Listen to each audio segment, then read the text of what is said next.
ओम शांति। 7 अगस्त 2025 की मुरली से मुख्य पॉइंट है। आज बाबा ने कहा, मीठे बच्चे, अविनाशी ज्ञान रतन धारण कर तुम्हें फकीर से अमीर बनना है। तुम आत्मा हो रूप बसंत। सदा यही शुभ भावना रखनी है कि हम आत्मा सतो प्रधान थी, हमने ही परमात्मा से शक्ति का वर्षा लिया था।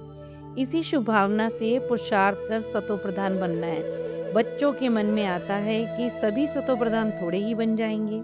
बाबा कहते ऐसे तो कभी नहीं सोचना। याद की यात्रा में रहने से पुरुषार्थ करते रहना। सर्विस से ही तो ताकत मिलती है। यह एक ही पढ़ाई है। ये बात बाबा कहते हर किसी को समझानी है। और जो भी सत्संग आदि वह सब भक्ति मार्ग के हैं।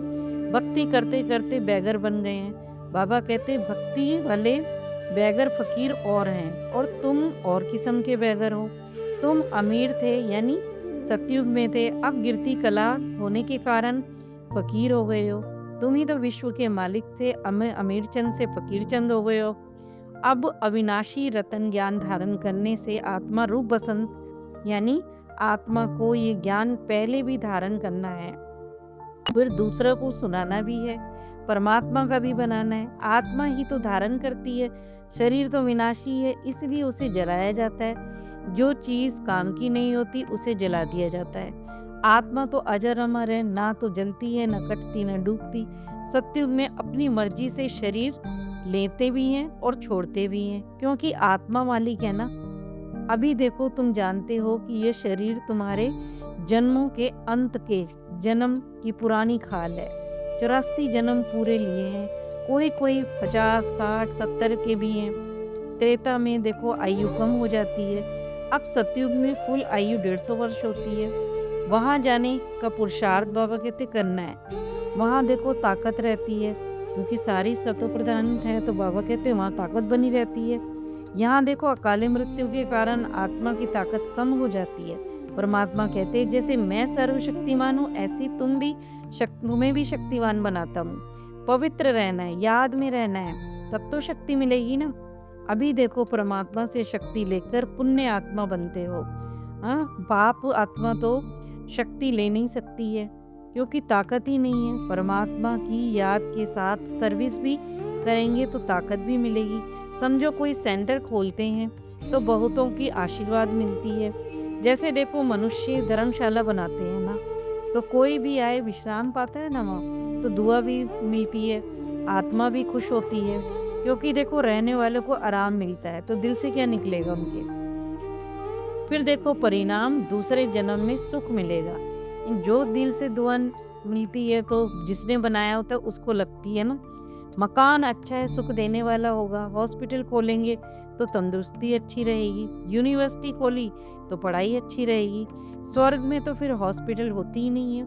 यहाँ हम पुरुषार्थ 21 जन्म सुख के लिए करते हैं, क्योंकि आत्मा 63 जन्म से बाबा कहते दुखी हो चुकी है। इस समय हमें भारत की सेवा कर देवी राज्य स्थापन करना है और बाबा को प्रत्यक्ष करना है।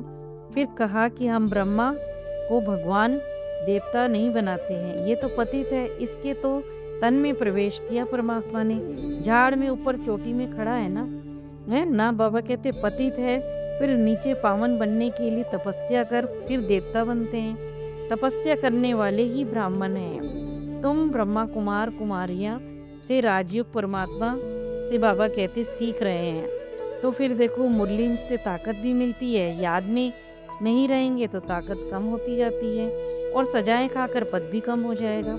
ऋषि मुनि भी देखो परमात्मा और रचना के आदि मध्य अंत को नहीं जान पाए।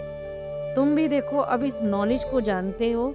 इन 5 विकारों ने ही तुमको बिल्कुल नीचे गिराया है। ये दुनिया बाबा कहते जलकर बिल्कुल खत्म हो जाएगी। इसीलिए तुम पुरुषार्थ अनुसार भारत को स्वर्ग बनाने के लिए अपना तन मन धन सब सेवा में लगाते हो। अगर तुमसे प्रदर्शनी में कोई पूछे तो कहो कि हम अपना तन मन धन सब लगाते हैं, सेवा करते हैं, राम राज्य स्थापन कर रहे हैं। फिर बाबा ने कहा यहाँ तो देखो श्री श्री 108 की माला में बाप बैठे हैं, यानी 108 की माला के ऊपर जो फूल शिव होता है वो शिव बाबा है। फिर देखो 2 मोती ब्रह्मा मम्मा, और फिर जो भी देखो डीप पुरुषार्थी बच्चे भाई बहन है, यानी दादियाँ, बड़े भाई को दादा कहते हैं, और वो बाबा कहते नीचे की माला के दाने, उसमें 8 माला के दाने जो महारानी महाराजा के पद पर होंगे, जो अच्छी मेहनत करते हैं नंबरवार। तो बाबा कहते बहुत है। रुद्र यज्ञ होता है ना, तो शालिग्रामों की भी पूजा होती है ना, जो छोटे छोटे बनाते हैं उनकी बात हो रही है। जरूर देखो बाबा कहते इन्होंने कुछ तो सर्विस की होगी ना, तभी तो बाबा कहते इनकी पूजा होती है। तुम ब्राह्मणी हो, तुम ब्राह्मण रूहानी सेवादारी सबको जगाने वाले हो। मैं आत्मा हूँ, ये बात किसी को भी याद नहीं है। बाबा कहते ये बोलने से ही शरीर का भान आ गया, इसीलिए शरीर का पाठ बजाते बजाते पक्का हो गया है। परमात्मा समझाते हैं बच्चे अब गलत काम नहीं करो, माया बड़ी जबरदस्त है। तुम अभी देखो युद्ध के मैदान में हो। गायन भी है ना, आत्मा परमात्मा अलग रहे बहुकाल। ये अब वही समय चल रहा है। 5000 साल पहले बाबा फिर आए हैं हमारी तकदीर बनाने, क्योंकि ये ज्ञान देकर परमात्मा सतयुग में जाने लायक बनाते हैं। फिर त्रेता द्वापर कलयुग में साथ नहीं होते हैं। जब कलयुग में अति धर्म की गलानी होने लग जाती है, लड़ाई झगड़ा दुराचार पापाचार भ्रष्टाचार दुख शांति हो जाती है और आत्मा अपने पिता को पुकारने लग जाती है, तब परमात्मा आते हैं। इसीलिए कहते हैं आत्मा परमात्मा से अलग हो जाती है। कहा जाता है ना परमात्मा अलग रहे बहुकाल। ये आत्मा और परमात्मा का मेला है। फिर देखो कहा कल्याणकारी शिव कहते हैं। काशी में भी देखो शिव का मंदिर है ना, वहाँ देखो जाकर साधु लोग मंत्र जपते हैं। शिव काशी विश्वनाथ गंगा, शिव को देखो काशी के मंदिर में बिठाया है, उसे कहते हैं विश्वनाथ। बाबा कहते विश्व का नाथ तो तुम ही बनते हो, मैं थोड़ी बनता हूँ। ब्रह्मा तत्व के नाम पर भी देखो तुम बनते हो। विश्व का नाथ यानी ब्रह्मा बाबा बनते हैं ना। तुम्हारा वह घर बाबा कहते वह राजधानी है। मेरा घर तो देखो एक ब्रह्मा तत्व है यानी परम धाम। मुझे देखो शिव बाबा कहते हैं मेरा तो पाठ ही है पतितों को पावन बनाने का। फिर कहा सिख लोग भी देखो मुँह पलेती कपड़ धोए, परंतु अर्थ कुछ भी नहीं समझते हैंगे। एको ओंकार जोनी कहते हैं ना, यानी जो भी जन्म मरण रहित है, जिसका बाबा कहते हैं ना तो फिर जन्म हुआ ना मृत्यु परमात्मा की लेगा। फिर कहा मतलब उसमें भी सिखों में भी मानते भी हैं पर समझा नहीं। बाबा को देखो ये मकान दिया रहने के लिए, बाकी एक कोने में मैं बैठा हूँ। ब्रह्मा बाबा कहते ये देखो ये रचना उनका है, वो ही मेरी संभाल करते हैं। मुझे शिव बाबा खिलाते भी हैं, मैं उनका रथ भी हूँ।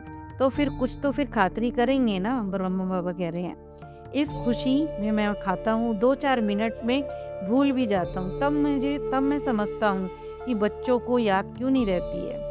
बच्चों को याद करने में इसीलिए इतनी मेहनत लगती है। याद से ही बहुत फायदे भी होते हैं, परंतु बच्चे थोड़ी सी बात में तंग हो पड़ते हैं और पढ़ाई छोड़ देते हैं। बाबा को अपना बनावंती ज्ञान सुनावंती पश्यंती, दिव्य दृष्टि से स्वर्ग देखंती रास करंती, अहो मम माया मुझे पारंगती देवंती भागंती। मतलब बाबा को अपना बनाया, ज्ञान भी सुना, दिव्य दृष्टि से स्वर्ग भी देखा और अपने को वहाँ रास करते हुए भी देखा। फिर भी देखो माया ऐसी प्रबल है, यानी माया फिर भी आ जाती है और माया ऐसी आती है कि छोड़कर भाग जाते हैं। ऐसे भी बच्चे हैं जो नामी ग्रामी हैं, वो छोड़ के जाते। बाबा कहते परमात्मा कहते तुम्हारा तो नाम है चक्रधारी, ये 84 चक्र तुम्हें ही फहराना चाहिए। सिर्फ देखो परमात्मा को याद करना है। जैसे देखो स्त्री का पुरुष से लव होता है, वैसे ही बाबा कहते परंतु तुम्हारा जिस्मानी होता है। उनका बाबा कहते जिस्मानी होता है और तुम्हारा रूहानी लव है। तुम्हें देखो उठते बैठते बाबा याद रहे। दुनिया में ऐसे बहुत से घर हैं जहाँ स्त्री पुरुष परिवार में बहुत प्यार से रहते हैं। घर में तो जैसे देखो स्वर्ग बना हुआ है। 5-6 बच्चे भी होते हैं, फिर भी देखो इकट्ठे रहना और सुबह जल्दी उठकर पूजा पाठ करते हैं। कोई झगड़ा आदि नहीं होता है, यानी एक रस स्थिति है। इस अंतिम जन्म में पूरा पुरुषार्थ करना है, अपना पैसा भी सफल करके अपना कल्याण करना है, तो भारत का भी कल्याण होगा। फिर बाबा ने कहा परमात्मा कोई फांसी पे थोड़ी चढ़ाते हैं। एक तो पवित्र बनना है, दूसरा याद में परमात्मा की रहना है। क्योंकि कोई भी पतित वहाँ जा नहीं सकता है सतयुग में, क्योंकि देवताओं का झाड़ छोटा होता है। ये सब बाबा कहते बना बनाया खेल है। फिर बाबा ने धारणा होमवर्क दिया, रूहानी देखो, रूहानी सेवाधारी बन आत्माओं को जगाने की सेवा करनी है। श्रीमत पर तन मन धन से सेवा करनी है, श्रीमत पर निमित्त भी बनना है। ये हर सेवा मुझे खुद को करनी है, जिम्मेदारी समझनी है।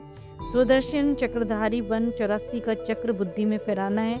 तंग होकर पढ़ाई नहीं छोड़ देनी है, सिर्फ एक परमात्मा की याद में रहना है। वरदान, संगठन में एक दो को देखकर उमंग उत्साह भी आता है तो फिर अलबेलापन भी आ जाता है। सोचते हैं यह भी करते हैं तो हमने भी किया तो क्या हो गया।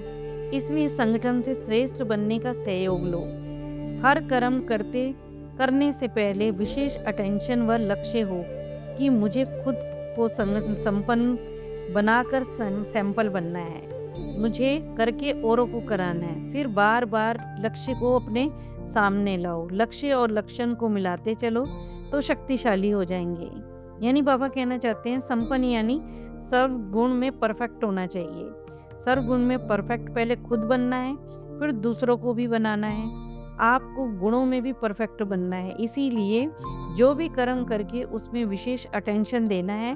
फिर उन गुणों से आप में जो बदलाव आ रहा है वही देखो लक्ष्य और लक्षण को मिलाने के लिए बाबा ने कहा, तो फिर शक्तिशाली बन जाएंगे। स्लोगन है लास्ट में फास्ट जाना है। लास्ट में तो आए हैं पर बाबा कहते हैं इतना तेजी से पुरुषार्थ करना है कि सब में आगे चले जाओ। तो साधारण और व्यर्थ संकल्पों में समय नहीं जाएगा, जब बिजी रहेंगे तो इजी हो जाएगा। अच्छा, ओम शांति।